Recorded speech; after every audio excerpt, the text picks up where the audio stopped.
where we offer, various forms of Black music, whether it's jazz or R&B or even European classical music composed by African-American composers. And we've also got the Harlem Heritage Markers Project, also known as Signs of the Times. And from 2023 to 2024, we will install 25 markers throughout Harlem to highlight events, individuals, and organizations that imbue Harlem with this kind of very unique history. And we also have Reading Across Harlem, which is an author interview series that takes place at the Sugar Hill Music Festival. And the books that we've covered always include books about Harlem history. And in terms of the Harlem Signs of the Times, Professor Emeritus William Sorrell states that Harlem lacks an identity, not an identity of culture, but rather an identity of its history. Who did what where? Who lived where? While we are still here, sought to answer those questions through programming that, as I said, was initially focused on 409 and 555 Edgecombe Avenue. And William Sorrell, Professor Sorrell, is an inspiration for the Signs of the Times project. And before getting to Harlem, I'll kind of start, I guess, kind of in the middle of the 20th century. The thing that happened in New York across the centuries is that, of course, we had slavery here, and once slavery was over, Black people had to contend with white supremacist violence, and essentially just kept moving. I'm giving the really short version of the story, and essentially kept moving northward, and wound up in places like San Juan Hill, which was a Black neighborhood until around the 1940s. And from there, more Black people moved up north to Harlem, and like the vicinity around Lincoln Center. Lincoln Center, it is at the site where San Juan Hill was. And two of the most important jazz musicians of the 20th century, Thelonious Monk and, oh my gosh, let's see, James P. Johnson lived at San Juan Hill. And so, we have this northern trek up to Harlem, above 110th Street.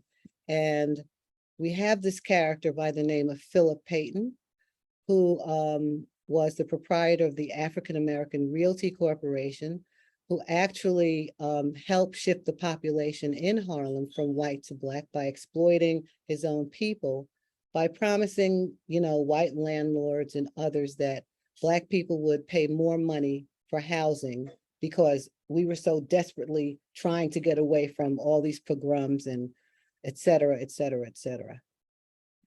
And people came from the rural South to the urban North, from Caribbean islands as well as African nations.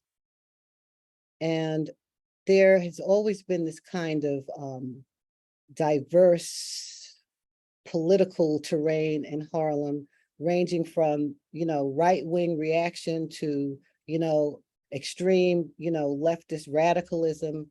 And so in the 1920s, you had the New Negro movement, and Hubert Harrison was a primary force in the development of the so-called New Negro movement, where Black people sought to achieve a level of agency and freedom that other people in the society enjoyed.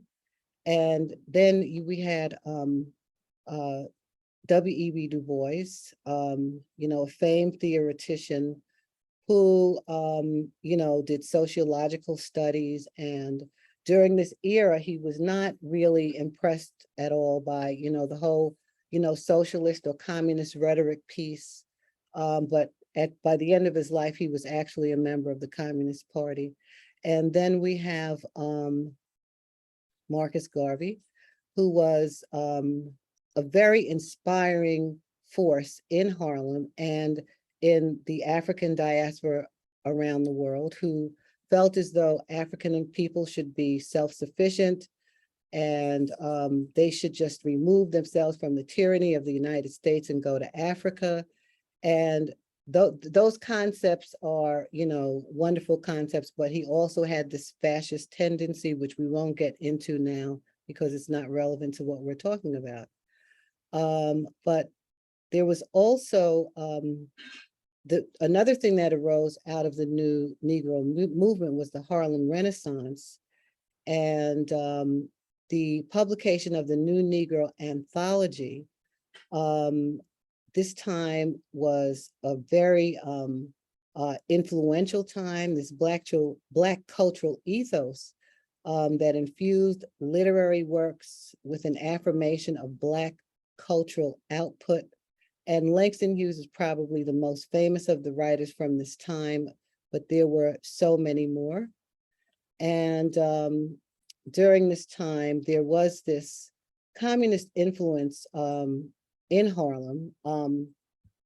And the Black people who were influenced by that were inspired by the Russian Revolution of 1917.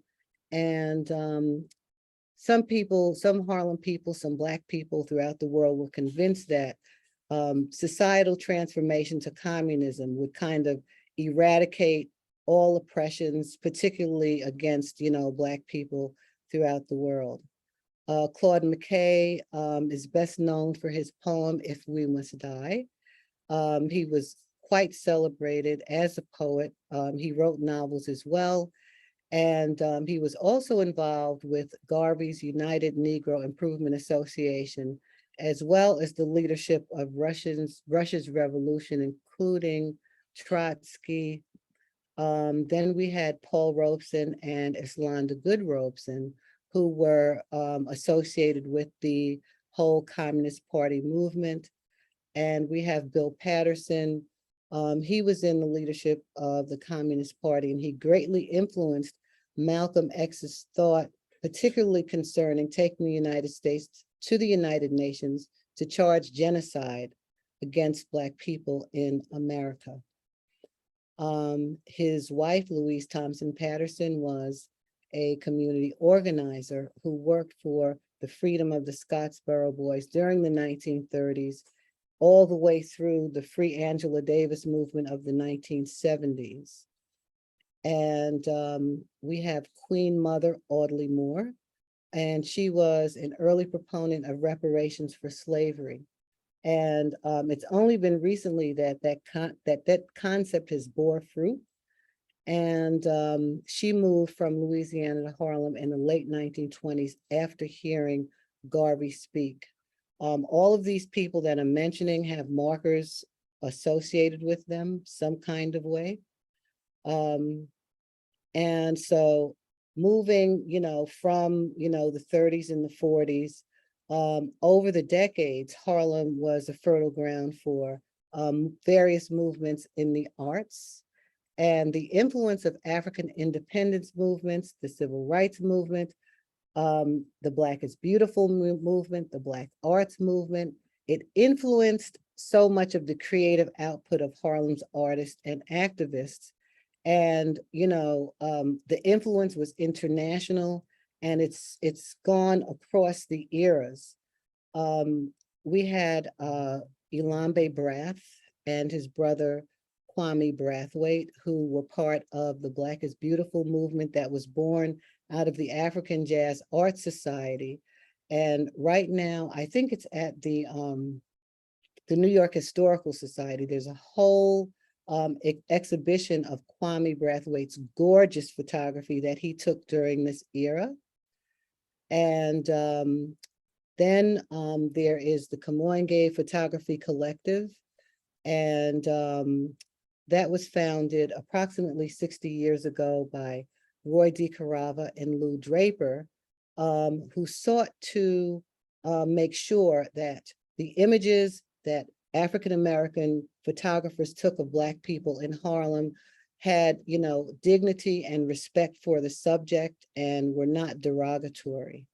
And over the summer, while we are still here, down at the Sugar Hill Luminaries lawn at 155th and Edgecombe, we had a small exhibit around the Kamoinge Photography Collective that we called Kamoinge's Harlem Then and Now. And it featured 4 of, you know, the most fabulous photographers. And then there was the National Black Theater, which was founded by Barbara Ann Tier, who her goal was similar to Kamoinge's goal in terms of how Black theater presented Black stories. And she was this very large, grand woman. And when she died, her funeral procession across 125th Street had drummers. It included an elephant. I mean, that's how large she was. And that's how wonderfully she thought of herself. Like, when I die, I need to have an elephant in the procession. And that's what she had. And then we have the founding of the Studio Museum in 1969. It was founded by Betty Blayton Taylor, Eleanor Holmes Norton, and others. And as we all know, now it's an internationally regarded museum on 125th Street. And then we have the Harlem School of the Arts, which was founded by soprano Dorothy Maynor. And many of these art opportunities, these arts education opportunities, were directly as a result of, you know, the whole civil rights movement and the Black Power movement. And many of these artists, Arthur Mitchell, Ms. Maynor, they wanted to give back to the community in a way that ensured that the children would have excellent arts education. And Harlem School of the Arts still exists after all of these years. And we have the Dance Theater of Harlem, which Arthur Mitchell founded with his partner Carol Shook after Dr. Martin Luther King was assassinated in 1968. And the Dance Theater of Harlem is still in existence and it's thriving. And then there is the Black Arts Repertory Theater in School. That was founded by Amiri Baraka. And at the suggestion of Larry Neal, who lived at 12 Jamel Terrace and who will have a marker, Larry suggested to Baraka that he move from Greenwich Village and come to Harlem and, you know, figure out how to have a repertory theater school that had this Black sensibility. And that is Larry Neal there. His widow, Evelyn Neal, still lives at 12 Jamel. He was a Guggenheim Fellow, and he held teaching positions at CCNY, NYU, and Wesleyan in the 1970s. He was also the executive director of the Commission on the Arts and Humanities in Washington, D.C. And his work is very interesting. It was very avant-garde then, and I find it to be very avant-garde now. His work is available in Vision of a Liberated Future, the Black Arts Movement Writings in 1989. And going down the street a little bit, I'm just giving kind of a little brief survey for, you know, the upper markers. The Ethel Waters residence at 580 St. Nicholas Avenue. Well, we honor Ethel Waters. She was a major Broadway and film star during the 1920s and the 1930s. She was like a major star, probably on the level of like a Viola Davis or even a Beyonce. She was extremely famous, and she lived down at 580 St. Nicholas Avenue, and which is at around 139th Street in St. Nicholas. And then we have librarian Regina Anderson Andrews, who also lived in 580 St. Nicholas Avenue, but we couldn't put 2 markers up in front of one building. So we're honoring Ms. Andrews right around the corner at the library, because she started her career in the Harlem Renaissance and stayed with the NYPL until the 1970s. And our neighbor, Priscilla Bassett, who lives on 162nd Street, actually worked under her. Miss Andrews was her supervisor.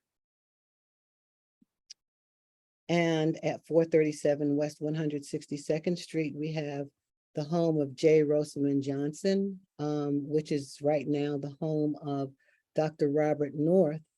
And he is most famous for writing the music to Lift Every Voice and Sing. He and his brother, James Weldon Johnson, composed what became the Black National Anthem. But Johnson was also extremely influential at the turn of the 20th century in theater, in musical theater, and in composing art songs. And he's a very important figure.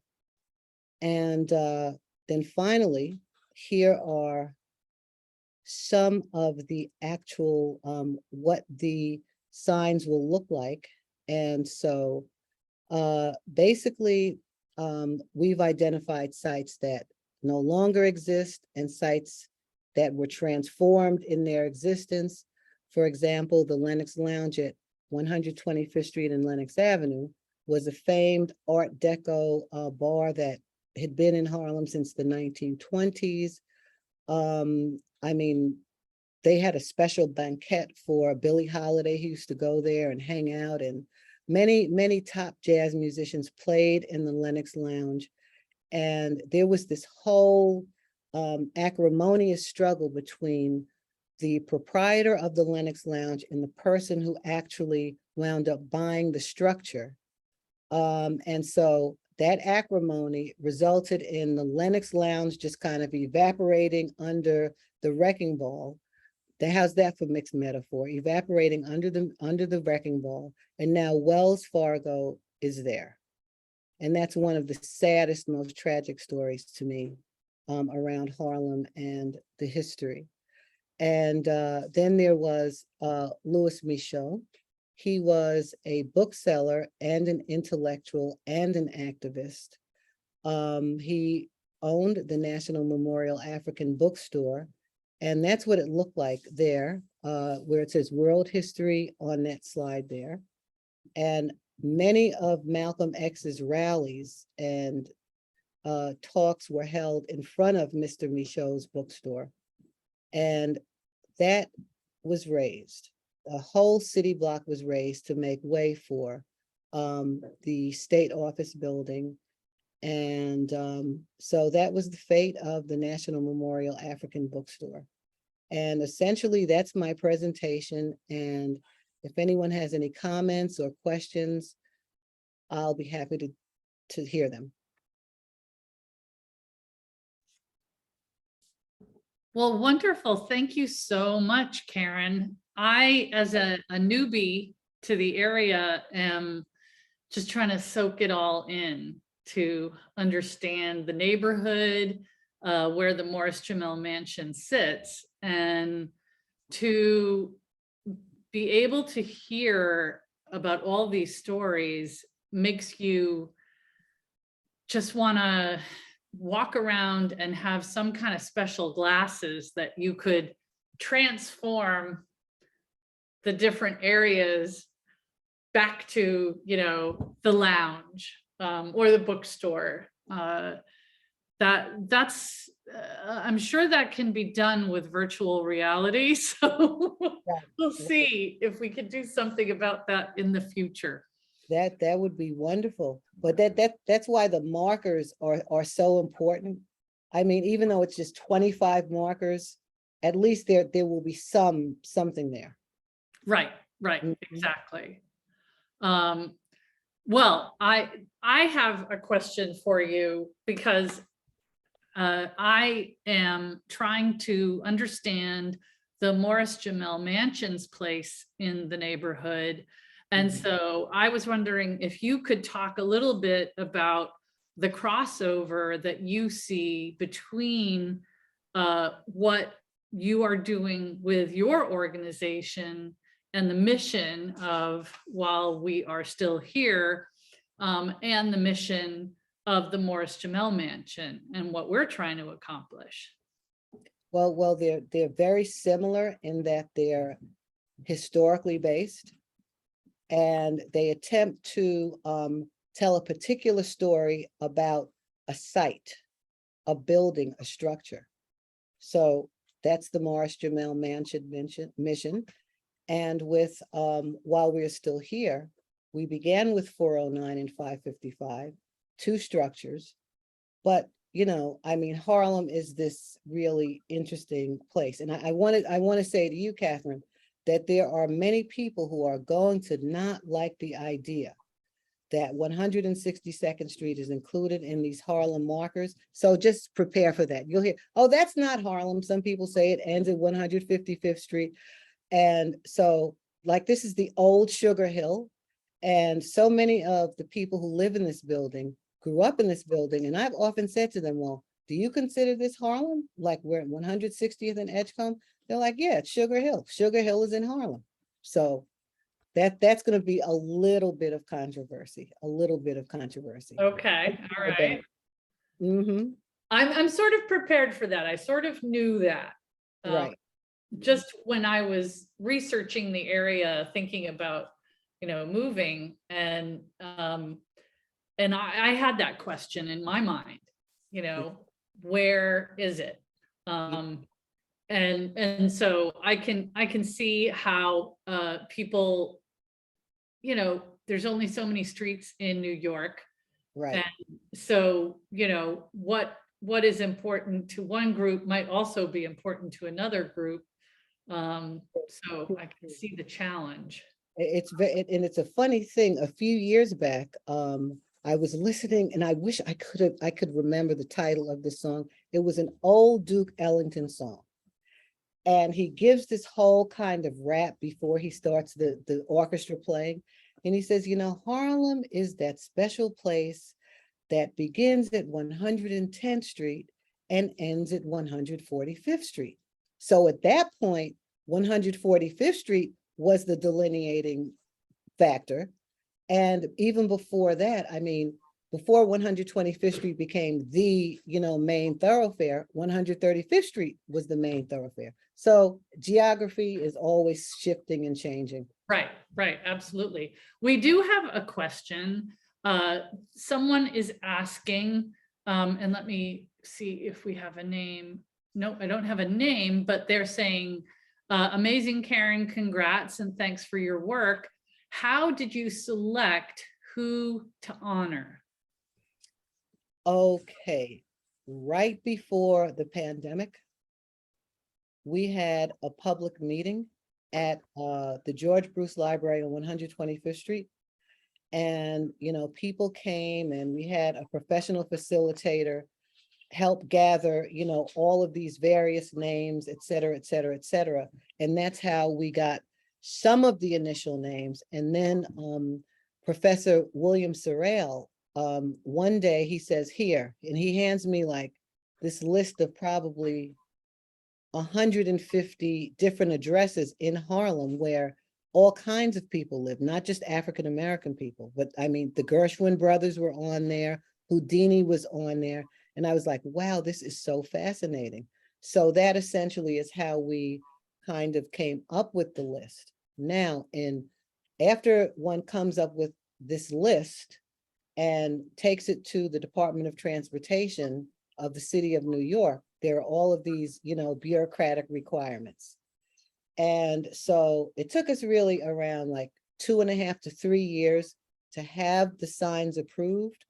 But some of the places that we initially wanted to honor could not be honored because the city wouldn't allow it, or there was like a gas line in front of the store. I mean, all of these little various things, or it was too close to the bus stop, or it was too close to the bus shelter, it was too close to the hydrant. There were all of these various things that, prevented us from having some of those places honored.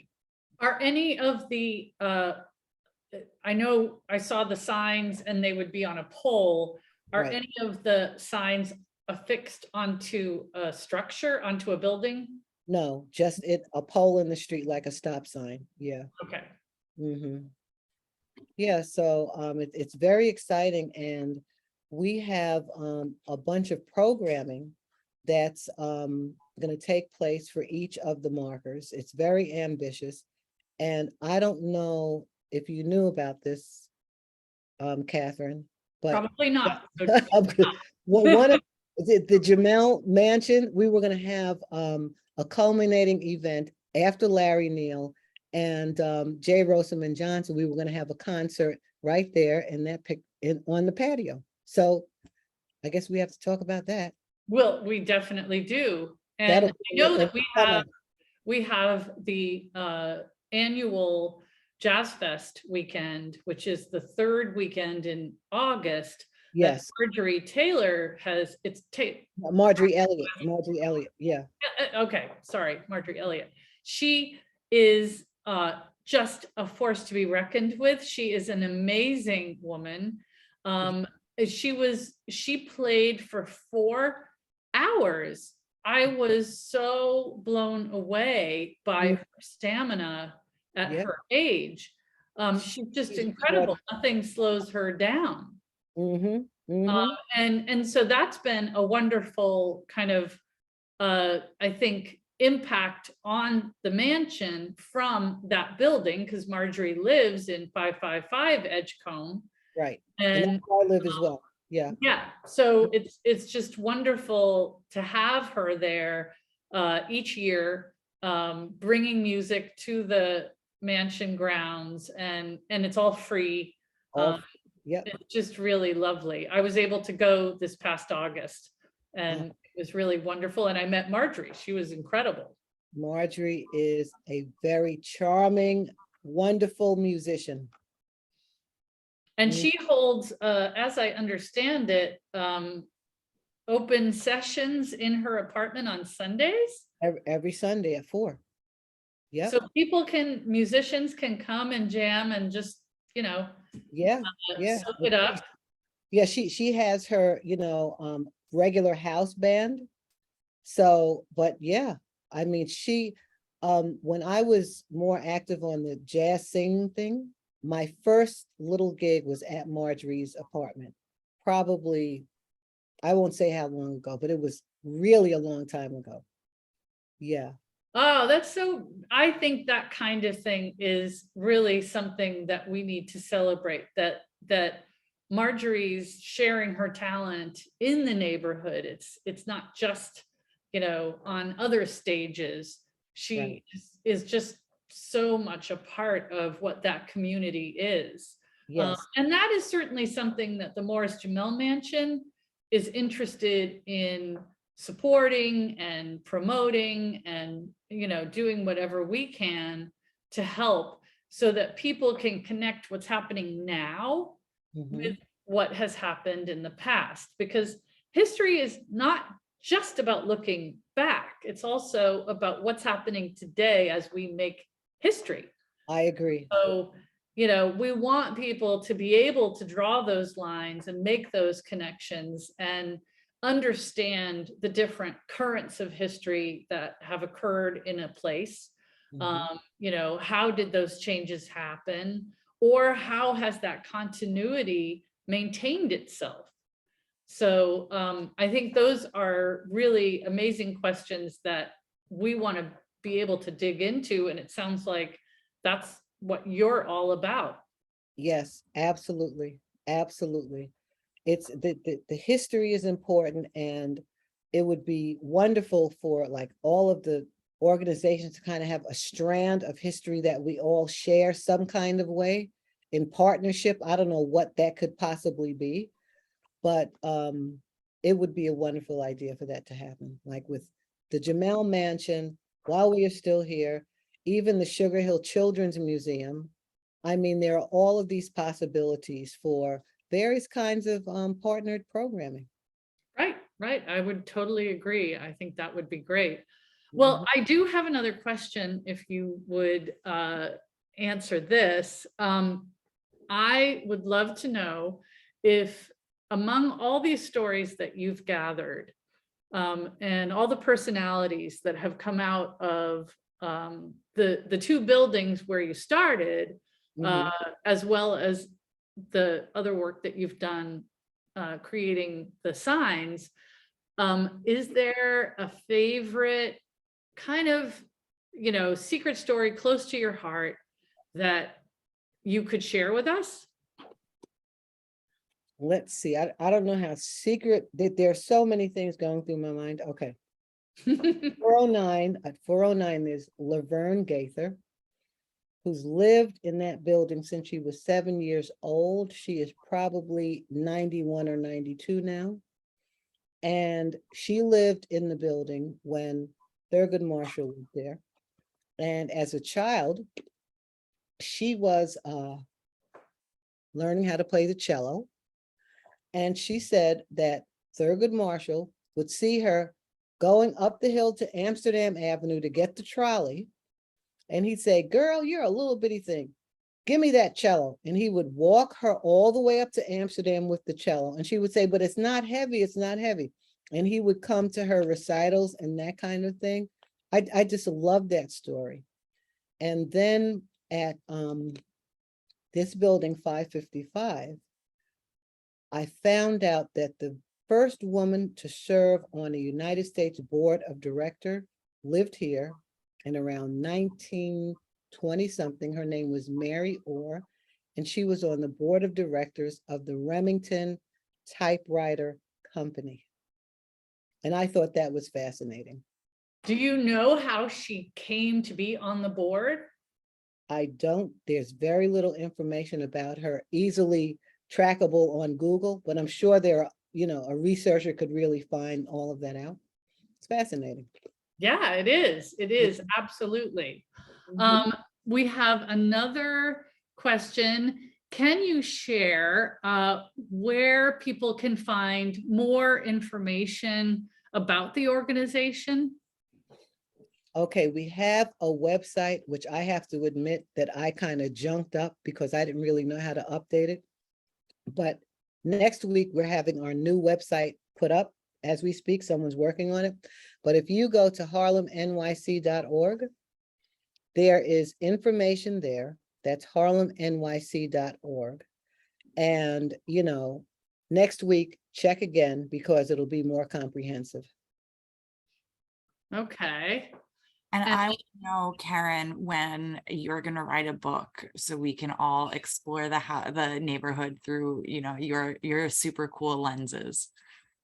Well, it's funny you talk about a book. A lot of our board of directors and board of advisors are writers and scholars. So I'll explain it to you this way. The book is done, but we haven't written it yet. Great answer. That's what we're waiting to write it. There's so much stuff. Now you are, if I'm not mistaken, collecting oral histories that you are putting into, are you making one whole documentary, or are you creating an archive with separate oral histories? We have one oral history documentary, which there's a link to it at harlemnyc.org. And we have a bunch of oral histories, a bunch of other oral histories that did not make it into like the oral history documentary. We intend to put those on the website. And for that, we need to alter our bandwidth and all of that, because you know how much bandwidth video takes up. But we've got, probably at this point, probably 23 or probably around 23 oral histories that we taped over the years. Now, I know a little bit about getting oral histories. And I think it's interesting when you approach people to tell their story. A lot of times people either don't want to tell their story because they don't think they're important to history. They resist telling their story because they ask, why would anyone want to know about me? And they also resist sort of digging into the corners or sharing something that might have been difficult or, you know, negative that they experienced or saw or whatever. Have you experienced that? I didn't experience so much where people were like, why me? I'm not that important. I guess I dealt with some very ego-driven people. But anyway, so there was some, you know, reluctance for people to say certain things about this building or about 409. There was some of that. There was some of that, but I mean, the history is so rich that, I mean, people just were willing to share with us, you know. Yeah. And how did you do that? Did you open it to anyone that lives there? Yes. We opened it to anyone who lived in either building. And we hired videographers to go and, you know, videotape the oral history interviews. And now they're just kind of sitting in Dropbox, just waiting to be put, you know, in a public sphere. Okay. Mm-hmm. Because it sounds like you could have sort of a multimedia experience with some of the writing, some of the oral histories, you know, and all the photography that you shared in your presentation. Mm-hmm. There, you know, the photographers that you mentioned, their work, more of their work would Yes. probably be incredible. Absolutely. That's all part of, you know, what we're trying to plan. And I mean, it's really difficult with such an important historical entity, because it's like, what do you include? What do you not include? And what will the format be? I mean, when I think of format, I think of, you know, kind of a coffee table book with, you know, just very well-written narrative that's historically accurate. But some people might say, who wants it? You know, just give us a bunch of essays and scholarly articles. That won't be what it is, but we've got to figure out, you know, how we'll present the history in book form. Mm-hmm. Now, can you say a little bit more about the efforts to the sort of anti-gentrification efforts, maybe with the buildings? Like, has there been a threat of development that people were able to, you know, stop? No, 409 is a co-op. And here at 555, this is a rent stabilized building. And in April of this year, the longtime owner, Matthew Golson, he passed away and his family sold the building. And so we have brand new owners here. And essentially, I mean, even if they wanted to try to get many of the people out, it would be very difficult because this is a rent stabilized building. You know, we haven't had any kind of anti-gentrification stuff going on that I know of here at 555. Okay. Yeah. Well, I mean, with the development everywhere, you know, I just moved from Indiana, and it's happening there as much as it is anywhere else.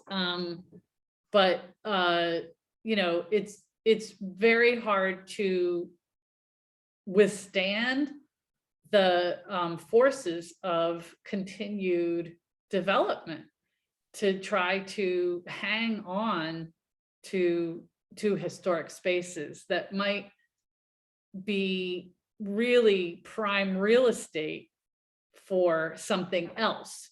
And so that overrides any historic you know, possibility of keeping it, because the money is just too much. It's just so much, but surprisingly enough, this building only sold for $27 million.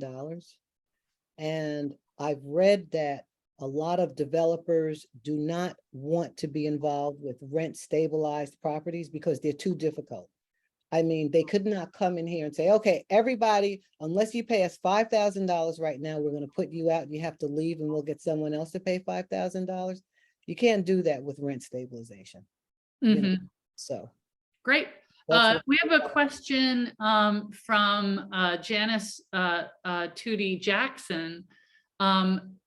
Is while we're still here collaborating with the Schomburg?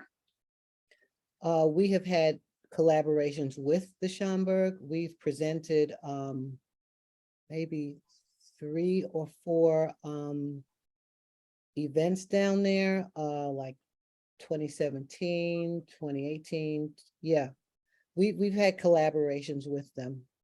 Okay. Mhm. And do either 409 or 555 Edgecombe have landmark designation status? Both 409 and 555 are New York City landmarks, and 555 Edgecombe is on the Federal Register as the Paul Robeson residence. So they're both protected in terms of landmark status.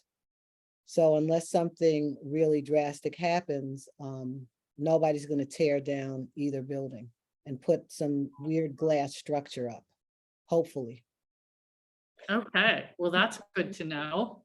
I hope so. Absolutely. All right. Well, I want to thank everybody for joining us. And I want to invite everybody to please visit harlemnyc.org or the morris-jumel.org website for more information about both of our organizations. And we certainly hope that we can see you, Karen, come on over. I'll be over one day. And we want to invite others to come and check out the mansion, as well as some of our other events and programs. On Sunday, we're going to be part of Open House New York, looking at the restoration of the mansion, which is really needed to keep our place standing and looking good. So we are just about to embark on that over the coming year. So we just want to thank everybody, and I want to applaud you, Karen, for the incredible work that you have done. You obviously have a personal mission that is really driving such an incredible effort. So thank you. Very much. Thank you so much for the presentation. And I think if we have no other questions, then we can say adieu, and we will see each other in the live format hopefully soon. Hopefully. All right, take care. Good night, everybody. Bye-bye.